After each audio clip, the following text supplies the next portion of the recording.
नमस्कार दोस्तों। आज अपन जो पढ़ने जा रहे हैं वो है राजस्थान में ऊर्जा संसाधन। इस टॉपिक को शुरू करने से पहले आपको दो शब्दों का अर्थ पता होना चाहिए। ऊर्जा किसे कहते हैं, संसाधन किसे कहते हैं। तो आइए समझते हैं ऊर्जा किसे कहते हैं। सामान्य शब्दों में यदि देखा जाए तो ऊर्जा का मतलब होता है कार्य करने की क्षमता। क्या मतलब हुआ? कार्य करने की क्षमता को ऊर्जा कहा जा सकता है। वहीं संसाधन का अर्थ होता है प्रकृति से प्रदत्त वे सारी चीजें जो मानव के लिए उपयोगी हैं, जिनका मनुष्य उपयोग करना शुरू कर दिया है, जैसे कोयला, पेट्रोल, डीजल आदि। ये सभी ऊर्जा संसाधन है। इसके अलावा यदि संसाधन को देखें तो मनुष्य खुद भी संसाधन है, ये पेन ये भी संसाधन है, और जो भी आपके पास डिवाइस है वो सभी संसाधन है, क्योंकि सारी वो चीज़ें जो मानव उपयोगी है उन सारी चीज़ों को अपन संसाधन कह सकते हैं। तो इस लेसन में अपन केवल पढ़ेंगे राजस्थान में ऊर्जा संसाधन, अर्थात इसका मतलब ये हुआ, ऊर्जा संसाधन का मतलब यानी कि कार्य करने की क्षमता को बढ़ाने वाले या कार्य करने की क्षमता पैदा करने वाले संसाधन कौन कौन। तो दोस्तों, हमने यहाँ तक देखा कि ऊर्जा संसाधन किसे कहते हैं। अब अपन ये जानेंगे कि ऊर्जा के कौन कौन से संसाधन हैं।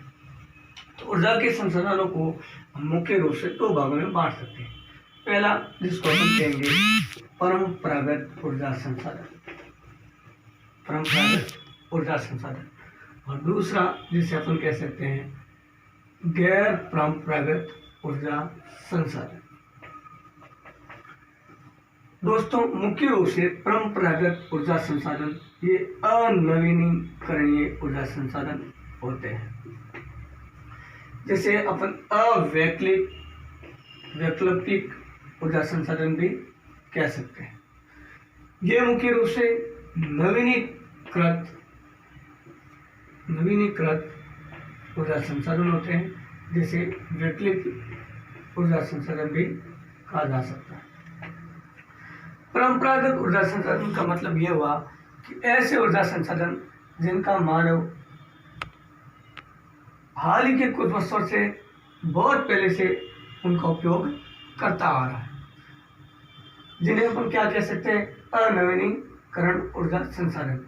अर्थात इसका मतलब ये हुआ मुख्य रूप से ऐसे ऊर्जा संसाधन जिनको हम नवीनीकृत रूप से उपयोग में नहीं ले सकते, जिनका कोई विकल्प नहीं है, जैसे पेट्रोल लिया और कोयला। समझे दोस्तों, पेट्रोलियम, इसका एक बार उपयोग करने के बाद अपन इसको दोबारा उपयोग में नहीं ले सकते। कोयला, जिसका एक बार उपयोग करने के बाद दोबारा इसको उपयोग में नहीं ले सकते, जैसे इसमें कौन से है, सौर ऊर्जा, कौन सी, सौर ऊर्जा और पवन ऊर्जा। तो दोस्तों, सौर ऊर्जा और पवन ऊर्जा जिसका अपन उपयोग फिर से कर सकते हैं। एक बार यदि सौर ऊर्जा से बैटरी चार्ज होती है, दोबारा फिर से उसको चार्ज किया जा सकता है, किससे, सूर्य से। अर्थात ये कैसे है, नवीनीकृत या वैकल्पिक ऊर्जा संसाधन। गैर परंपरागत ऊर्जा संसाधन, इसका मतलब ये हुआ कि इसका हाल ही के कुछ वर्षों में इसका उपयोग शुरू